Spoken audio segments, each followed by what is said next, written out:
hihiwalayan na kita. Iyan ang malamig na boses ng asawa ko sa telepono. At para malaman mo, naibenta ko na ang kondo. Kaya, bahala ka na sa buhay mo. Ang walang hiya, tumawa pa siya. Sa kabilang linya, naririnig ko sa boses niya ang pagiging kampante. Feeling panalo. Iniisip siguro niya ang milyon-milyong piso na nakuha niya mula sa pinagpaguran kong bahay para gastusin kasama ng kabit niyang si Bea. Akala niya siguro, iiyak ako at magmamakaawa. Pero alam niyo kung anong sinabi ko? Huminga ako ng malalim at ngumiti. Okay, sounds good. Yan lang ang sagot ko, simple, kalmado. Ako si Sofia at sa loob ng 6 na taon, sinakripisyo ko ang lahat para sa kanya. Bawat sentimo na ipinundar ko para sa pangarap naming bahay. Akala niya siguro, basta-basta ko na lang isusuko. Ang hindi niya alam, hawak ko ang pinakaimportanteng resibo sa lahat. Isang pirasong papel na magpapatunay na ang bahay na ibinenta niya ay sa akin at sa akin lang. Kung naramdaman mo na ring maging dayuhan sa sarili mong pamamahay, i-like at share mo ang video na to at mag-comment sa baba. Saan kayo nanonood? I-share mo rin sa amin ang kwento mo. Nang ibaba ko ang telepono, parang biglang huminto ang pag-ikot ng mundo. Ang ingay mula sa conference room sa labas ay tila naging isang malayong ugong na walang kahulugan. Ang bigat ng telepono sa aking kamay ay parang bigat ng buong 6 na taon ng pagsasama namin ni Marco.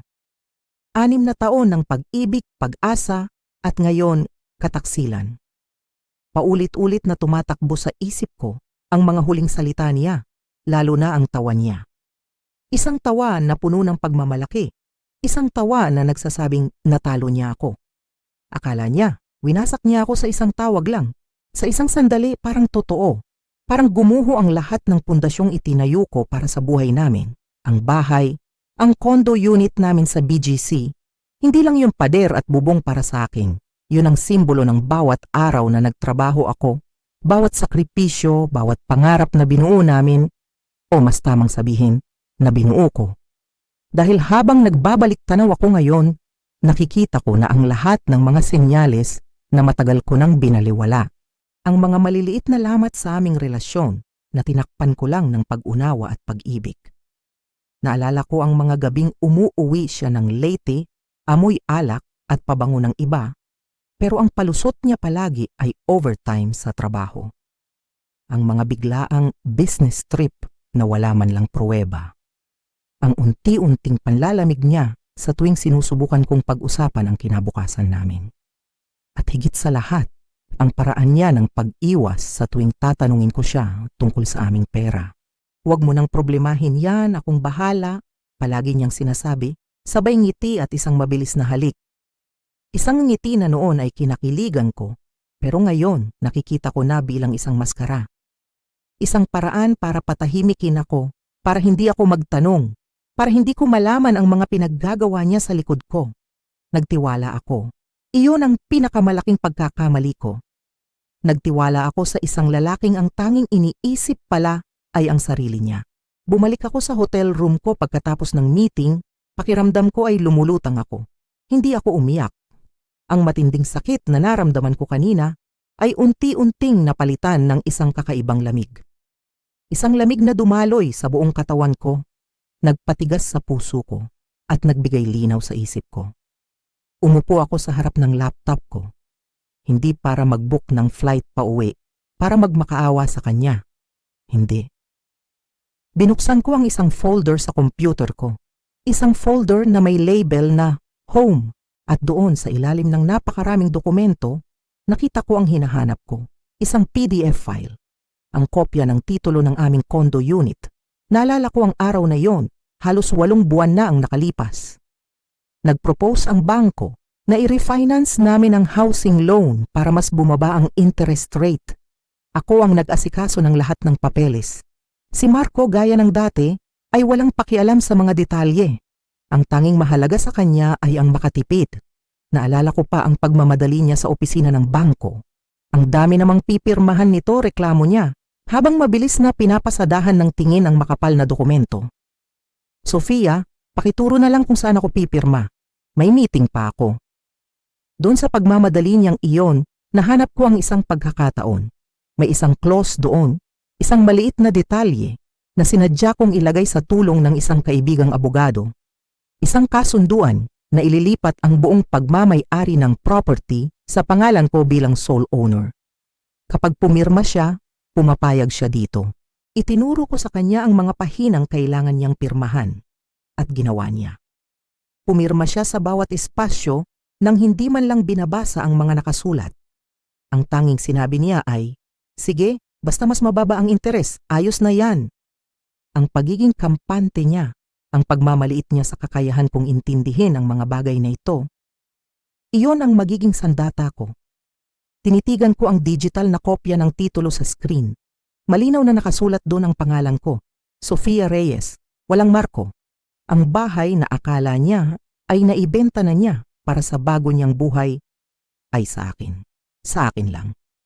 Sa sandaling iyon, ang bigat sa dibdib ko ay napalitan ng determinasyon. Hindi ito ang katapusan, ito pala ang simula. Akala ni Marco, siya ang gumagawa ng mga patakaran. Akala niya, tapos na ang laro. Pero ang hindi niya alam, ngayon pa lang ako gagawa ng unang tira. Ang tawa niya kanina sa telepono, sisiguraduhin kong lulunukin niya yon ng buo.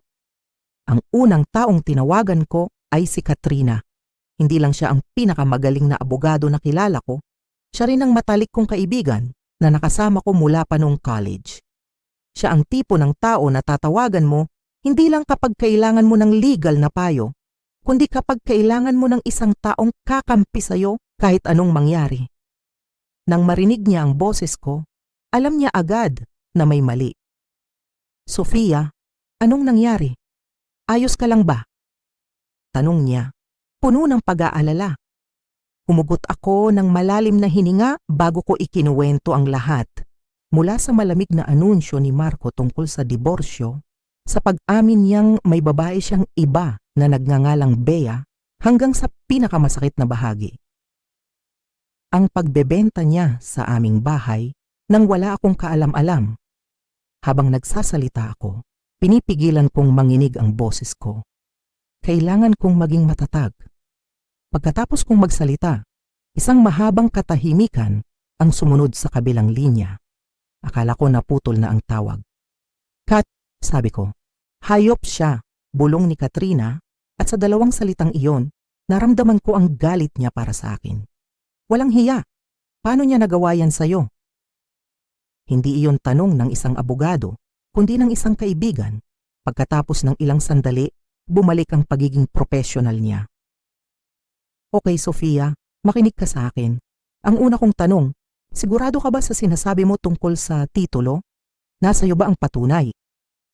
"Oo," sagot ko ng may kumpiyansa.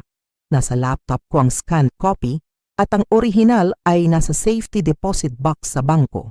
Pangalan ko lang ang nakalagay, sole owner." Narinig ko siyang bumuga ng hangin, isang tunog ng ginhawa at pananabik. "Good," sabi niya, at may kakaibang diin sa salitang iyon. Kung ganon malinaw ang sitwasyon, ang ginawa ni Marco ay hindi lang labag sa kasunduan ninyo bilang mag-asawa. Ilegal iyon. Higit pa riyan, ito ay isang malinaw na kaso ng panloloko. Sa legal na termino, estafa.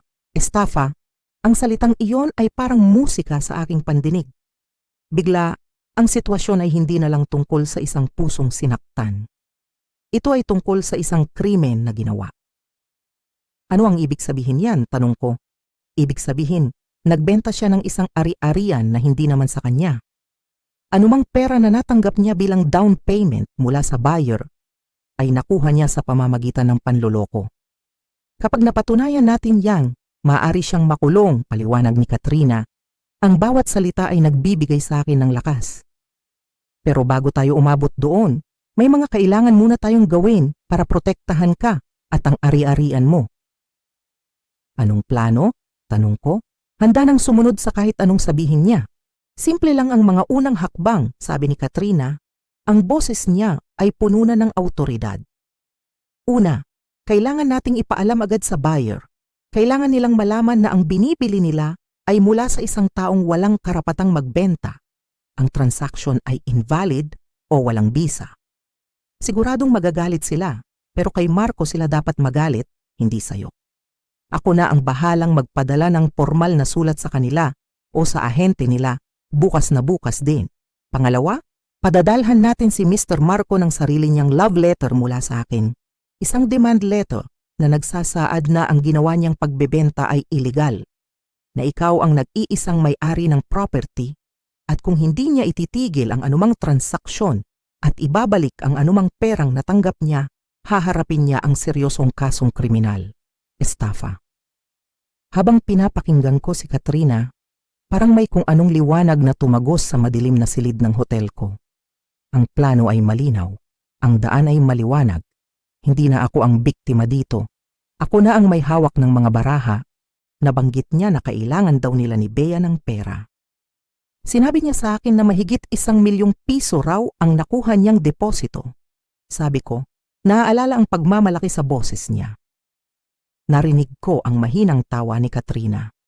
Kung ganon, mas malaki ang problema niya. Dahil kakailanganin niyang isauli ang 1,000,000 piso na malamang ay sinimulan na niyang gastusin. Huwag kang mag-alala, Sofia. We got this. For now, tapusin mo ang business trip mo. Mag-focus ka sa trabaho mo. Hayaan mong ako ang magsimula ng gulo dito sa Maynila. Pagbalik mo, handa na ang lahat para sa susunod nating hakbang. Pagkatapos ng tawag, huminga ako ng maluwag sa unang pagkakataon mula nang tumawag si Marco. Isang kakaibang kapayapaan ang bumalot sa akin. Hindi ito ang kapayapaan ng pagsuko, kundi ang kapayapaan na dulot ng kaalamang hawak mo ang kontrol. Akala ni Marco, tinanggalan niya ako ng tahanan. Ang hindi niya alam, binigyan niya lang ako ng dahilan para ipaglaban ito ng husto. At sa laban na ito, sigurado akong ako ang mananalo. Sa sumunod na 2 araw ng business trip ko sa Cebu, isang bagay ang nagbago sa akin. Ang bawat pagharap ko sa kliyente, bawat presentasyon na ginawa ko, ay may kasamang bagong antas ng kumpiyansa. Tila ang apoy ng galit at determinasyon sa loob ko ay nagsilbing panggatong para sa aking propesyonal na buhay. Nagawa kong ihiwalay ang personal kong problema.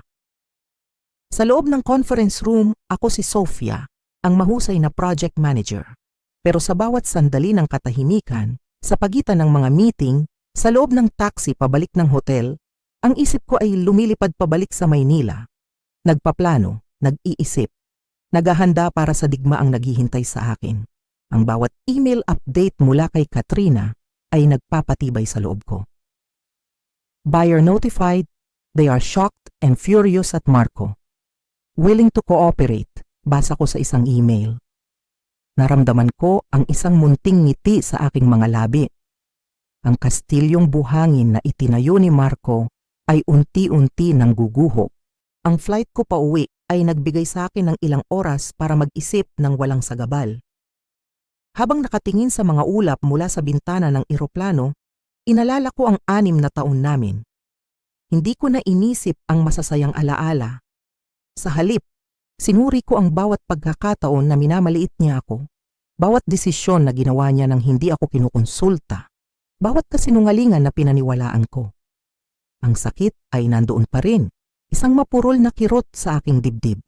Pero hindi na ito ang nangingibabaw. Ang nangingibabaw na ngayon ay isang malinaw na pag-unawa. Ang lalaking pinakasalan ko ay hindi ang lalaking akala ko. At ang paglaya mula sa kanya ay hindi isang trahedya kundi isang pagkakataon. Isang pagkakataon para bawiin ang sarili ko. Paglapag ng eroplano sa Naya, ang una kong ginawa ay tawagan ulit si Katrina. Nasa Maynila na ako, sabi ko habang hinihila ang maleta ko mula sa baggage carousel. Welcome back, sagot niya. Ang boses ay mabilis at episyente. Magandang timing. Naipadala ko na ang demand letter sa email ni Marco kaninang umaga. Nakaset ang read receipt kaya alam kong nabuksan na niya. Pero hanggang ngayon, wala pang sagot. Malamang, nagiinit na ang ulo nung at hindi alam ang gagawin. Good, sabi ko. Hayaan mo siyang mag-isip. Gusto kong maramdaman niya ang pakiramdam ng pagiging walang kapangyarihan. Ang pakiramdam na unti-unting kinakain ng sarili niyang mga kasinungalingan. Ang biyahe pa uwi sa BGC ay puno ng tensyon. Ang mga pamilyar na gusali at kalsada ay tila may ibang anyo. Habang papalapit ang taxi sa aming building, bumibilis ang tibok ng puso ko. Paano kung nandoon siya? Ano ang sasabihin ko? Ano ang gagawin ko? Ngunit sa kabila ng kaba, mayroon akong matibay na paninindigan. Hindi ako aatras. Pagpasok ko sa lobby, binati ako ng gwardiya na para bang isang normal na araw lang. Walang kakaiba. Sumakay ako sa elevator, ang bawat palapag na nadadaanan ay nagpapabigat sa aking paghinga. Pagdating ko sa tapat ng aming pinto, huminto ako. Kinuha ko ang aking susi at dahan-dahan itong ipinasok sa seradura. Pinihit ko ito. Bumukas ang pinto. Ang katahimikan sa loob ng kondo ang unang sumalubong sa akin. Isang katahimikang mabigat at hindi natural. Ang amoy ng pabango ni Marco ay nasa hangin pa rin pero may kulang. Ang enerhiya ng lugar ay nagbago. Hindi na ito ang mainit na tahanan na inuuwian ko. Para itong isang entablado, inihanda para sa isang malaking kumprontasyon. Ang mga gamit niya ay nakakalat pa rin. Ang kanyang jacket ay nakasampay sa likod ng silya sa dining area. Ang sapatos niya ay basta na lang itinapon sa gilid ng pinto. Ang mga munting bagay na ito na dati ay kinaiinisan ko, ngayon ay tila mga artifact mula sa isang nakaraang buhay. Isang buhay na malapit ng matapos. Ibinaba ko ang aking maleta sa sahig. Ang tunog nito ay umalingaw-ngaw sa katahimikan. Huminga ako ng malalim, pinapakalma ang aking sarili. Hindi ako ang dapat matakot. Ako ang may-ari ng lugar na ito. Ako ang nasa tama. Alam kong darating siya. At sa pagdating niya, handa na ako. Hindi na ako ang Sofia na kaya niyang lokohin at paikutin sa kanyang mga palad. Ang babaeng naghihintay sa kanya ngayon ay isang estranghero. Isang estrangherong handang bawiin ang lahat ng sa kanya. Ilang oras ang lumipas sa mabigat na katahimikan. Hindi ako umupo at naghintay lang. Inayos ko ang mga gamit ko mula sa maleta, nagtimpla ng kape, at sinubukang magtrabaho sa laptop ko. Ngunit ang bawat ugong ng elevator sa labas, bawat kaluskos sa hallway, ay nagpapatindig ng aking mga balahibo. Alam kong malapit na. At hindi nga ako nagkamali. Ang tunog ng pagbukas ng pinto ay hindi marahan. Ito ay marahas. Isang malakas na kalabog ang sumunod ng isara niya ito. Pumasok si Marco na parang isang rumaragasang bagyo. Ang mukha niya ay pula sa galit, ang panga niya ay naninigas. Sa isang kamay, hawak niya ng mahigpit ang kanyang telepono. Ang screen ay nagpapakita ng email mula kay Katrina. Anong kalukuhan to, Sofia? Sigaw niya. Ang boses ay nangingibabaw sa buong kondo. Iwinagayway niya ang telepono sa ere na para bang isang sandata. Sinabi ng abogado mo na hindi ko pwedeng ibenta ang kondo. Nagpapatawa ka ba? Kalahati niya na sa akin. Pinagtrabahuhan ko yan. Tumayo ako mula sa sofa dahan-dahan. Ang kaba na naramdaman ko kanina ay nawala na. Napalitan ng isang matatag na kapayapaan. Pinanatili kong kalmado ang aking mukha at boses.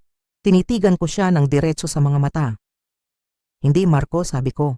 Ang bawat salita ay malinaw at may bigat. Hindi sa'yo. Matagal nang hindi. Natigilan siya. Ang galit sa kanyang mukha ay nabahiran ng pagkalito.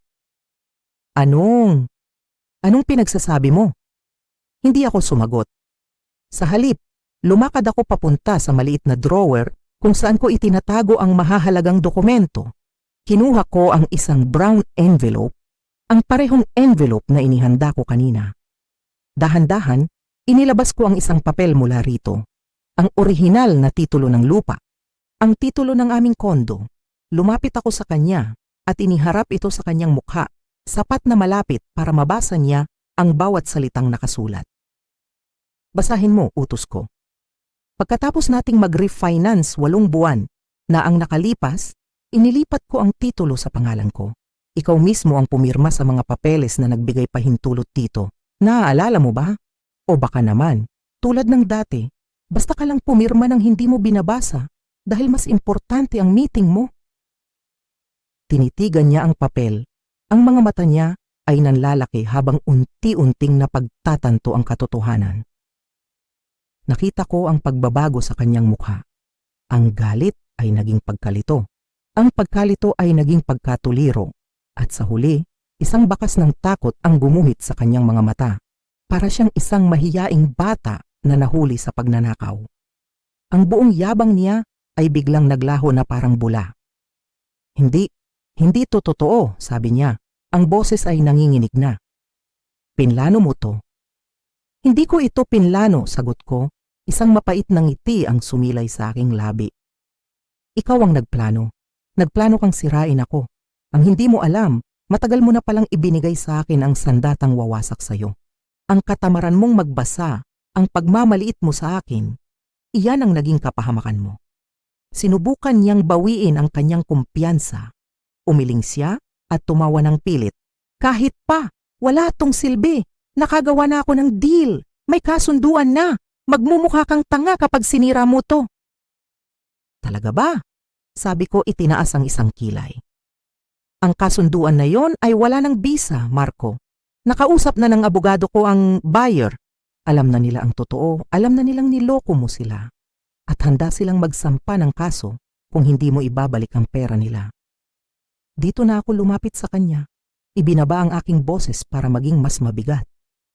At speaking of pera, ang mahigit 1,000,000 piso na nakuha mo bilang deposito, sana yon, sana hindi mo pa nagagalaw. Dahil kapag ginastos mo ang kahit 1 sentimo mula sa perang nakuha mo sa panloloko, mas malaking gulo ang papasukin mo. Estafa ang tawag diyan. At may kulong yon. Sa pagbanggit ko ng salitang kulong, nakita ko siyang namutla. Ang huling hibla ng kanyang pagmamatigas ay tuluyan ng bumigay. Umiwas siya ng tingin, hindi na makatingin ng diretso sa akin. Hindi mo alam ang sinasabi mo, bulong niya. Pero ang boses niya ay walang laman, walang kapangyarihan. Oh, alam na alam ko ang sinasabi ko, giit ko. Sa loob ng maraming taon, trinato mo ako na parang tanga na walang alam sa mga ginagawa mo. Pero heto ang balita para sa iyo, Marco.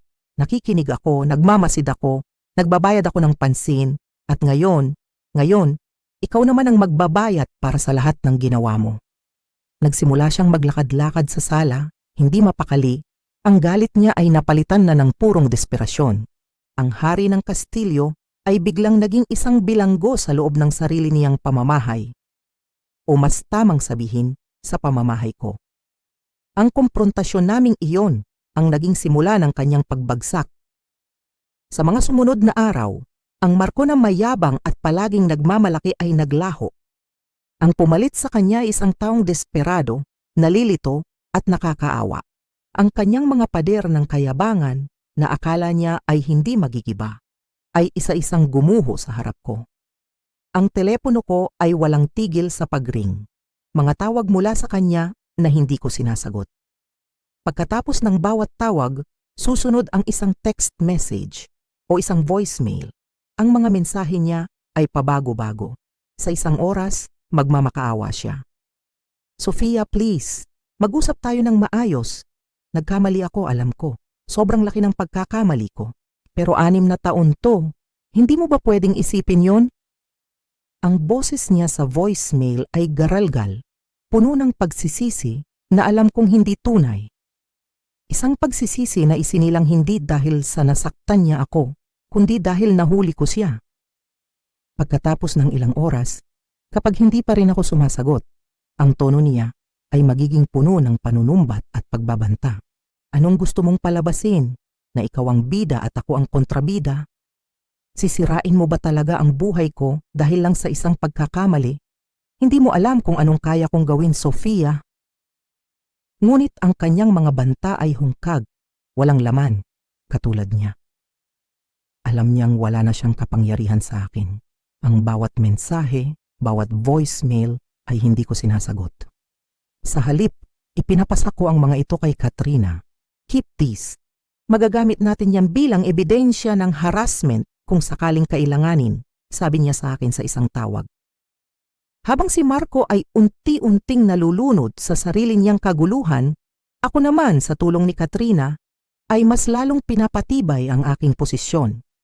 Si Katrina ay parang isang general sa digmaan, bawat galaw niya ay kalkulado.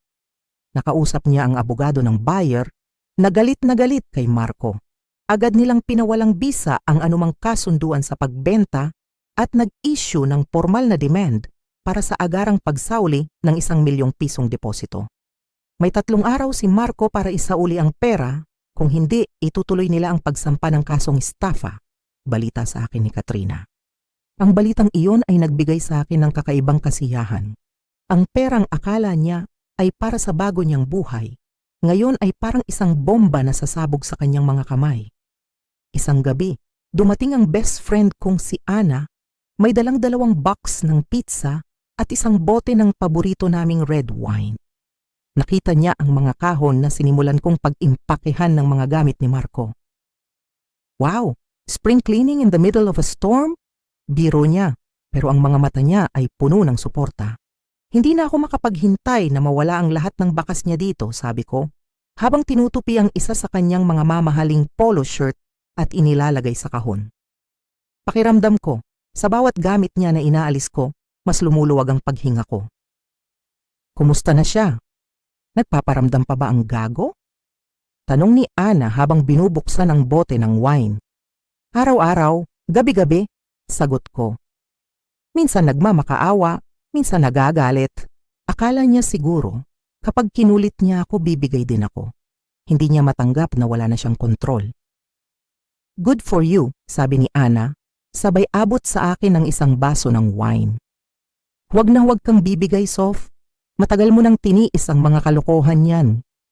It's about time na ipaglaban mo naman ang sarili mo.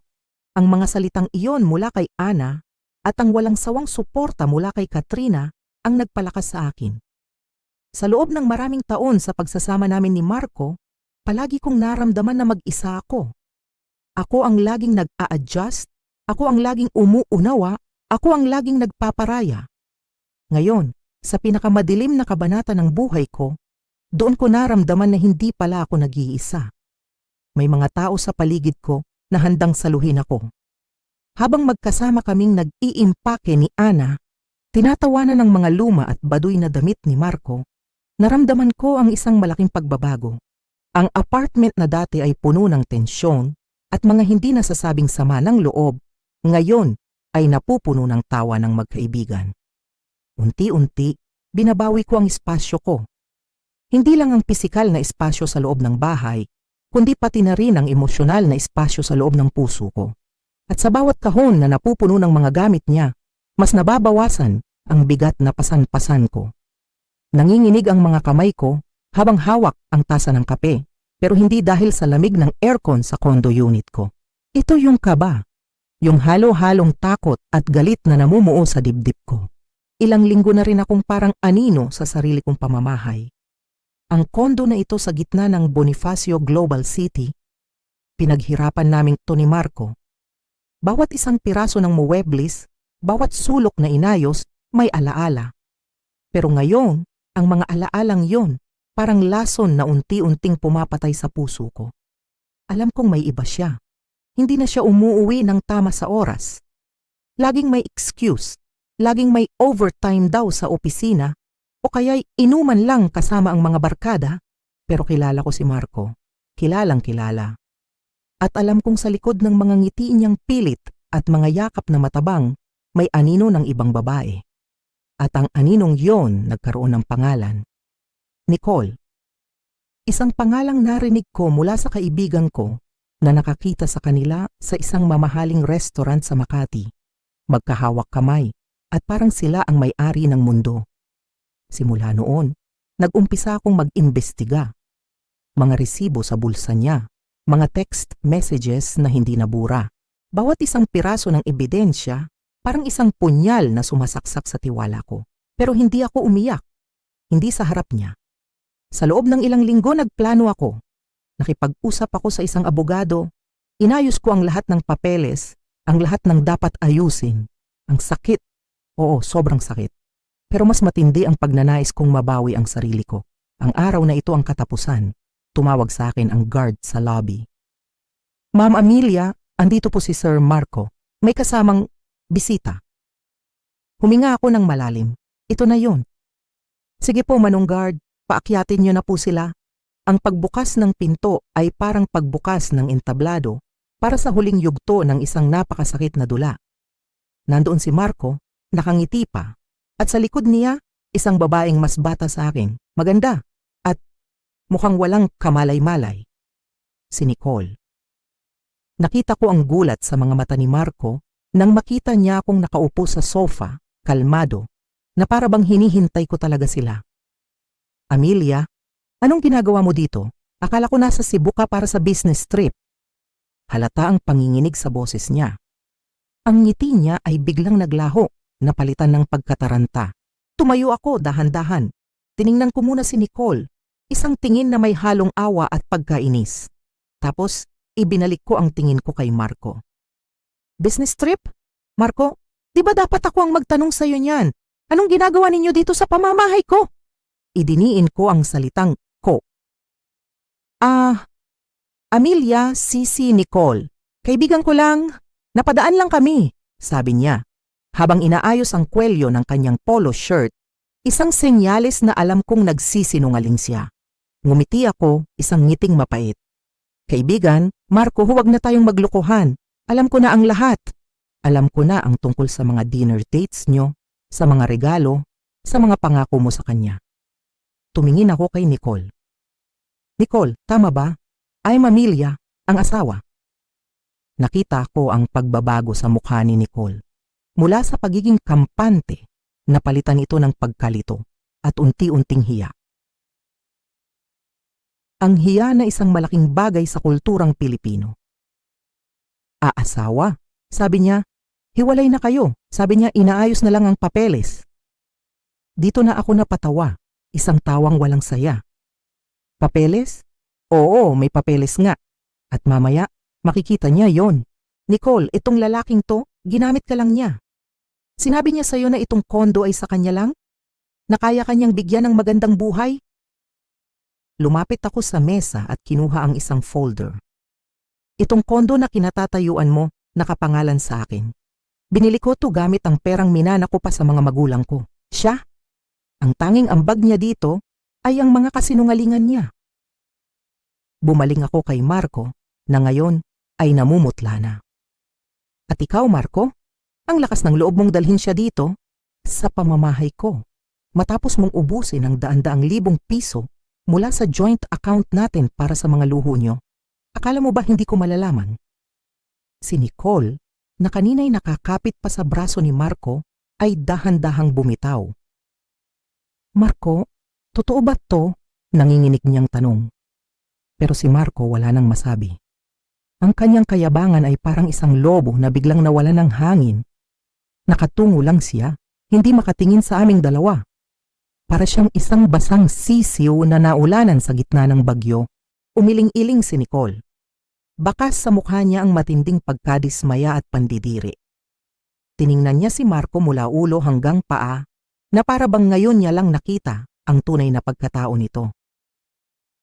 Hindi ako makapaniwala sa iyo, sabi niya sa mahinang boses bago siya mabilis na tumalikod. Walang lingon-likod siyang lumabas ng pinto at ang malakas na pagsara nito ay tila isang malaking sampal sa katahimikan ng kwarto. Naiwan kami ni Marco. Siya, nakatayo pa rin, talunan at kahiya-hiya. At ako, nakatayo ng tuwid, ramdam ang bigat ng lahat. Pero sa kauna-unahang pagkakataon sa loob ng maraming buwan, pakiramdam ko, ako na ulit ang may kontrol. Ang kurtina ay nagsara na para sa kanilang dalawa. Ngayon, kami na lang ang kailangang mag-usap para sa huling pagkakataon. Ang katahimikan na naiwan pagkaalis ni Nicole ay mas matindi pa sa pinakamalakas na sigaw. Tila bawat paghinga namin ni Marco ay umietso sa buong condo unit. Nakatayo lang siya roon, parang isang estatwa ng pagkatalo, nakatungo at hindi makatingin sa akin ng diretsyo. Ang dating kumpiyansa sa sarili na minahal ko sa kanya noon, ngayon ay wala na. Napalitan ito ng isang anyo ng awa, isang anyo na hindi ko na kayang maramdaman para sa kanya. Ang natitira na lang sa akin ay isang malamig at matigas na desisyon. Marco, sabi ko, at ang boses ko ay matatag, walang bahid ng panginginig. Tumingin ka sa akin. Dahan-dahan niyang itinaas ang kanyang tingin. Nakita ko ang mga luha na namumuo sa gilid ng kanyang mga mata. At doon nagsimula ang inaasahan kong drama, ang pagmamakaawa. Amelia, patawarin mo ako. Mahal, please. Nagkamali ako. Malaking pagkakamali. Lumuhod siya sa harap ko. Isang eksenang kung sa ibang pagkakataon ay baka nagpadurog ng puso ko. Pero ngayon, wala na.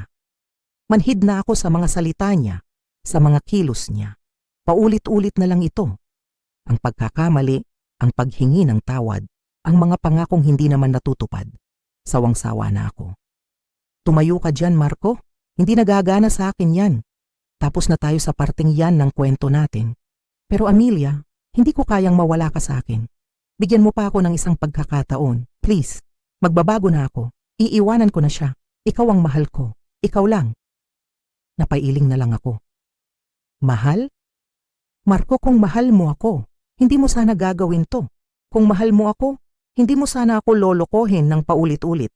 Hindi mo sana wawasakin ang tiwala ko. At higit sa lahat, hindi mo sana ipapahiya ang sarili mo at ang pamilya natin. Pamilya. Isang salitang napakahalaga sa kulturang Pilipino. At iyon ang isa sa mga bagay na winasak niya. Pumunta ako sa mesa kung saan nakapatong ang folder na kanina ko pahawak. Inilabas ko mula roon ang isang set ng mga dokumento. Dahan-dahan akong lumapit sa kanya at iniabot ito. Ano to? Tanong niya, habang nanginginig ang mga kamay na tinanggap ang mga papel. Divorce papers, sabi ko ng diretsahan. O, para maging mas eksakto sa batas ng Pilipinas, petisyon para sa annulment. Dikhong, pinirmahan ko na ang parte ko. Ang kailangan na lang ay ang pirma mo. Alam kong mahirap at magastos ang proseso ng annulment dito sa Pilipinas, pero handa ako. Handa ako sa lahat para lang matapos na ito. Tiningnan niya ang mga papel at ang kanyang mukha ay nabalot ng desperasyon. Hindi, Amelia, hindi mo to pwedeng gawin. Paano na tayo? Paano na yung mga pangarap natin? Anong tayo? Anong pangarap? Hindi ko na napigilan ang sarili ko. Marco, matagal mo nang sinira yon. Bawat kasinungalingan mo, bawat pagtatago mo, unti-unti mong giniba ang lahat ng pinagsamahan natin. Wala nang tayo. Matagal nang wala. Huminga ako ng malalim, pinapakalma ang sarili ko. Bibigyan kita ng ultimatum. Kunin mo lahat ng gamit mo, lahat ng sayo, at gusto kong umalis ka sa pamamahay na ito bago matapos ang araw. Kung hindi, tatawag ako ng pulis. Hindi ako nagbibiro, Marco. Ang kanyang mga mata ay nagpakita ng huling kislap ng pag-asa, na unti-unting namatay nang makita niya ang determinasyon sa mukha ko. Alam niyang seryoso ako. Alam niyang wala nang babalikan. Dahan-dahan siyang tumayo. Ang mga balikat niya ay bagsak sa bigat ng katotohanan. Tinalikuran niya ako at nagsimulang maglakad papunta sa kwarto namin. Sa kwarto ko. Narinig ko ang pagbukas-sara ng mga drawer, ang kaluskos ng pag-iimpake. Hindi ako gumalaw mula sa kinatatayuan ko. Bawat tunog ay parang musika sa aking pandinig, ang tunog ng paglaya. Pagkatapos ng halos 1 oras lumabas siya, dalang 2 malaking maleta. Ang lahat ng bakas niya sa buhay ko, nakasiksik sa loob ng mga yon. Huminto siya sa tapat ng pinto. Humarap siya sa akin sa huling pagkakataon. Amelia, may sasabihin pa sana siya, pero umiling lang ako. Umalis ka na, Marco.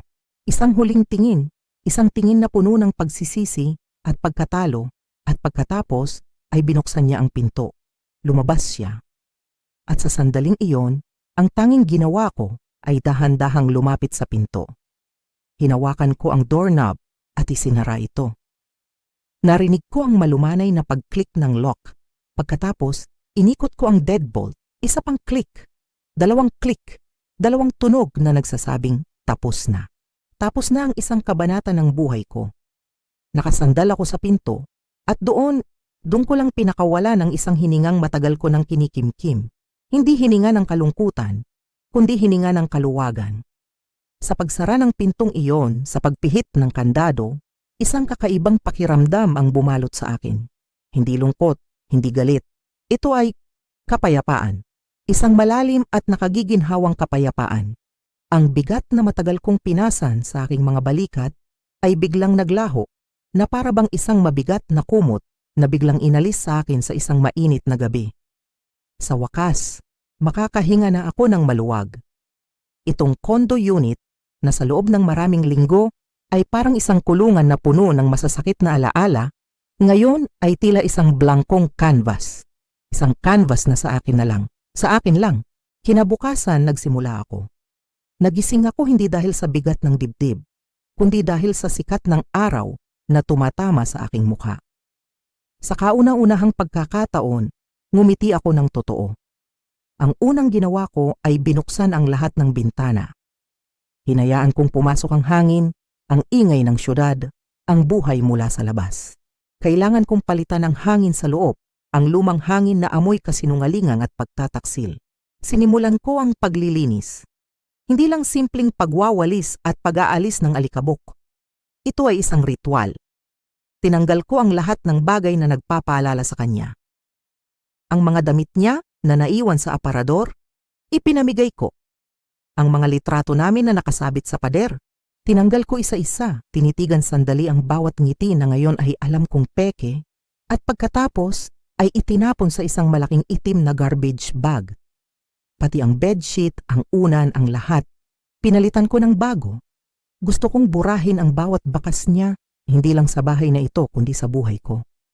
Tumawag ako sa mga malalapit kong kaibigan, ang aking barkada na naging sandalan ko sa lahat ng ito. Dumating sila na may dalang pagkain, alak, at walang katapusang kwentuhan at tawanan. Sabi nga nila, ang tunay na kaibigan hindi ka iiwan sa ere. Sila ang pamilyang pinili ko. "Girl, finally it's about time," sabi ni Clara, habang tinutulungan akong ilipat ang sofa. "Hindi bagay sa iyo ang maging martir. Ang ganda-ganda mo para iyakan ng isang lalaking walang kwenta."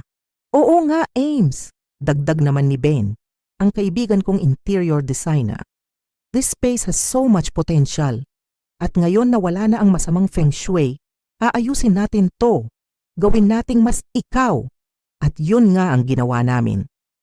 Sa loob ng sumunod na linggo, ang kondo ay naging isang malaking proyekto. Nagpintura kami. Ang dating kulay beige na pinili ni Marco dahil safe daw, pinalitan namin ng light gray at may isang accent wall na kulay teal.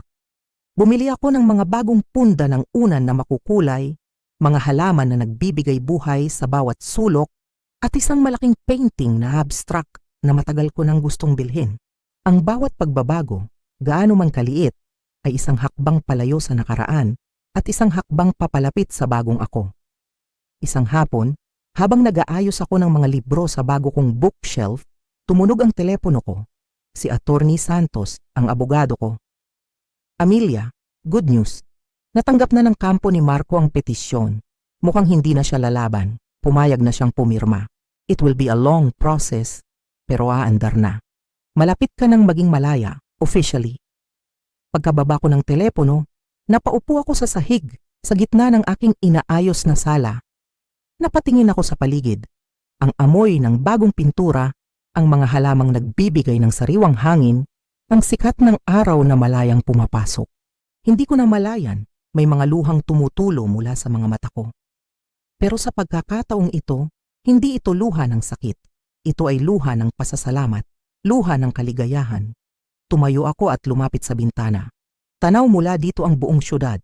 Ang mga gusali, ang mga sasakyan na parang mga langgam sa baba, ang buhay na patuloy na umaandar. Dati, ang tanawing ito ay nagpapaalala sa akin ng kalungkutan. Pero ngayon, iba na ang nakikita ko. Nakikita ko ang isang bagong simula. Isang kinabukasan na ako ang may hawak. Ako ang magdidikta. Ako ang susulat ng sarili kong kwento. Tulad ng isang phoenix, handa na akong muling isilang mula sa abo ng aking nakaraan. Ang pinto ay naisara na, at sa pagbukas ng bintana, isang bagong mundo ang naghihintay. At handang-handa na ako para dito. Isang buwan na ang lumipas, isang buwan ng katahimikan, isang buwan ng pagbabago. Ngayon, habang nakaupo ako sa tabi ng bintana sa aking sala, hawak ang isang mainit na tasa ng kapeng barako, ibang-iba na ang pakiramdam.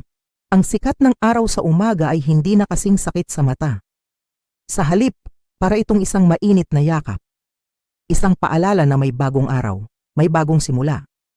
Ang condo unit na ito na ang aking kanlungan. Ang dating kulay na maputla at walang buhay ay napalitan na ng mga kulay na sumasalamin sa kung sino ako ngayon. May mga halaman sa bawat sulok, nagbibigay ng buhay at sariwang hangin. Ang mga painting na nakasabit sa pader, ako ang pumili. Bawat unan sa sofa, bawat libro sa estante, lahat ay may kwento. Ang kwento ko. Habang nag-iisip ako, biglang nag-vibrate ang telepono ko sa mesa. Isang text message mula kay Attorney Santos. Simple lang ang laman, pero napakabigat ng kahulugan. Nabasa ko ang mga salita sa isip ko. Miss Amelia, pinal na po ang desisyon. Opisyal na kayong malaya. Malaya. Napapikit ako. Hinayaan kong lumubog sa aking sistema ang salitang iyon. Malaya. Isang salitang matagal kong pinangarap, matagal kong ipinaglaban sa sarili kong isipan. Ang bigat na parang isang malaking bato na nakadagan sa dibdib ko sa loob ng napakatagal na panahon. Bigla na lang nawala. Kung iisipin ko ang babae ako, ilang buwan lang ang nakalipas, parang ibang tao na siya. Iyong babaeng umiiyak tuwing gabi, iyong babaeng nagtatanong kung saan siya nagkulang, iyong babaeng halos mawalan na ng pagkatao dahil sa sakit ng kataksilan. Nasaktan ako. Oo, at hindi ko iyon itatanggi. Ang mga sugat na iyon ay magiging parte na ng kung sino ako. Pero hindi na sila dumudugo. Ang mga peklat na iniwan nito, mga paalala na lang sila ng isang laban na napagtagumpayan ko. Tumingin ako sa paligid. Mula sa sakit, natutunan kong tumayo para sa sarili ko. Mula sa mga kasinungalingan, natagpuan ko ang halaga ng katotohanan. At sa pag-alis niya sa buhay ko, nabigyan ako ng pagkakataong makilala muli ang sarili ko. Ang sarili kong mga gusto, ang sarili kong mga pangarap. Ito na ang bagong ako. Isang babaeng buo kahit mag-isa. Isang babaeng mas matatag dahil sinubok na ng panahon. Isang babaeng mas maingat pero hindi takot na muling magmahal, lalo na ang mahalin ng sarili. Tumayo ako at muling dumungaw sa bintana. Ang syudad sa labas ay ganun pa rin, maingay, magulo, puno ng buhay. Pero ngayon, hindi ko na ito tinitingnan bilang isang malungkot na saksi sa aking mga kabiguan. Nakikita ko na ito bilang isang malawak na mundo na puno ng mga posibilidad. Isang bagong yugto, isang malinis na pahina. Ang nakaraan ko ay isang kabanatang isinulat ng may kasama. Ngunit ang kabanatang iyon, tapos na. Sarado na ang libro. Ngayon, haharapin ko ang isang bagong kwento. Isang kwentong ako lang ang may akda.